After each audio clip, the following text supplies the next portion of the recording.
Баршаңызға сәлем. Құлпынайдың сіз білмеген 10 пайдасы туралы айтатын боламын. Арнама тіркеліп, оңаша белгісін басуды ұмытпаңыз.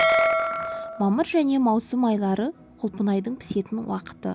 Оның қаншалықты дәмді екенін өзіңіз де білесіз. Ал басқа артықшылықтары туралы естіп пе едіңіз? Соларға тоқталып өтейік. Құлпынай есте сақтау қабілетін жақсартады. Жақында жүргізілген зерттеулерге сәйкес, құлпынай мидың қартаю процесін баяулатады, оның функционалдық өмірін ұзартады. Бұл бізге қартайғанда да мүмкіндігінше ұзақ уақыт бойы есімізді жоғалтпауға мүмкіндік береді. Бір қызығы, құлпынайды күнде жеу қысқа мерзімде есте сақтау қабілетін жақсаратынын дәлелдейтін зерттеуде бар. Яғни, есте сақтау қабілетінің нашарлауы Альцгеймер ауруының басталуына тосқауыл болады. Құлпынай сонымен қатар көру қабілетін жақсартады. Піскен қызыл құлпынай есте сақтау қабілетіне ғана емес, көру қабілетіне де пайдалы. Көптеген зерттеулер құлпынайды күнделікті тұтынуы тордың молекулалық дегенерациясы, катарактарының, көздің құрғауының, прогрессивті соқырлықтың және жас қосылған сайын сіздердің тіндердің өзгеруіне байланысты басқа да проблемалардың дамуына жол бермейтінін растайды. Жидектердің бірегей биохимиялық құрамы көру қабілетінің бұзылуына әкелетін көптеген аурулардың алдын алады. Сонымен қатар, бар ауруларды прогрессивті емдеуге ықпал етеді. Құлпынай антиоксиданттарға бай жеміс. Алдымен осы антиоксиданттардың не екенін еске түсірейік. Антиоксиданттар немесе консерванттар белсенді оттегінің дене жасушаларына зиянды әсерін болдырмайтын заттар. Антиоксиданттар денені ерте қартаюдан және аурулардан қорғайды.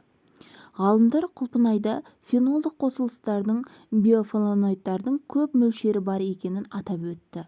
Олар айқын антиоксиданттардың қасиеттерге ие.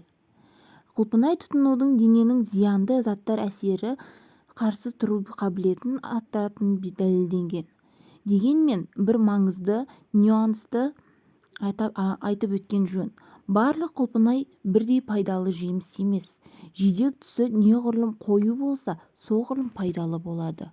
Және құлпынай құрамында элак қышқылы өте көп. Элак қышқылы жасушалық циклды реттегіш. Көбінесе жеміс, жаңғақ және жидек сығындыларында кездеседі. Зат рак клеткаларының мутациясын тоқтату қабілетінің арқасында танымал болды. Құрамындағы элак қышқылының саны бойынша құлпынай 3-ші орында тұр. Ол ісік процестерін басу мүмкіндігінен басқа, қабынуға қарсы қасиетке ие, ағзаға пайдалы процестерге оң әсер етеді. Сонымен қатар, иммундық жүйені нығайтады, оны сыртқы әсерден қорғайды. Құлпынай С витаминінің көзі. С витаминінің немесе аскорбин қышқылының негізгі көздері лимон, апельсин және сарымсақ. Сонымен қатар, құлпынай да бұл дәруменнің көзі саналады. Бір уыс құлпынайда бір апельсин құрамындағы көбірек С дәрумені бар. Рас, мұндай қасиет жылыжайда емес, ашық күн астында өсірілген құлпынайда ғана болатынын есте сақтаған жөн. Бір қызығы, мұздатылған құлпынай бұл витаминді жаңа піскен құлпынай сияқты сақтай алады. Бірақ сіздер джемдер мен консервілерге үміттене алмайсыз. Жоғары температурада витаминдерді жояды және тәтті қоспада пайдалы заттар қалмайды. Құлпынай қатерлі ісіктің алдын алады. Бүгінгі күні қатерлі ісік және оның алдын алу әдістерін зерттеу үшін 3 жыл сайын жүздеген зерттеулер жүргізіледі. Олардың кейбіреулері белгілі бір тағамдарды үнемі тұтыну қатерлі ісік ауруының даму мүмкіндігін азайтуға көмектесетінін көрсетеді. Бұл тізімге құлпынайды да тіркегені мәлім.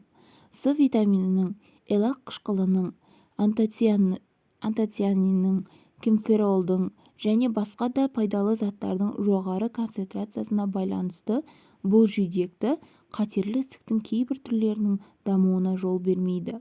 Құлпынайдың бұл қасиетін растайтын соңғы зерттеулердің ішінде Огайо университетінің онкологиялық зерттеулер орталығында жұмысы бар. Құлпынай қандағы қант деңгейін қалыпқа келтіреді. Құлпынай қант диабетімен ауыратындар жеуге болатын тәтті жидектердің бірі.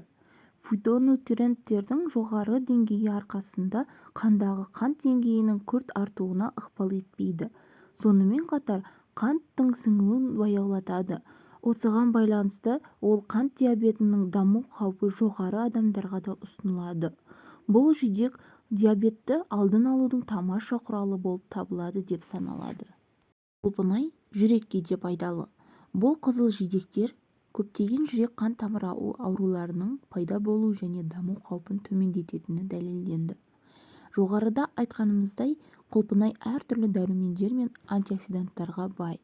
Бірақ бұл жағдайда магний мен калий шөгінділерінің піскен жидектерінде де болуы әлде қайда маңызды. Соңғысы қан қысымын қалыпқа келтіруде, сондай-ақ сұйықтықтың тоқырауының алдын алуда маңызды рөл атқарады. Бұл денеде немесе ішкі органдарда пайда болуы мүмкін ісінулерге алып келеді. Құлпынай аллергиясы бар адамдарға пайдалы. Бір қызығы, бұл жидек бір қарағанда әртүрлі аллергия түрлерінен зардап шегетін адамдарға ұсынылады. Құлпынай аллергиясымен байланысты қабынудың және белгілі бір биохимиялық реакцияларды тежейді. Сонымен қатар құлпынай болашақ аналарға пайдалы. Зерттеулер көрсеткендей, егер әйел жүктілік кезінде құлпынай тұтынса, балада құлпынайға аллергияның даму қаупі аз болады.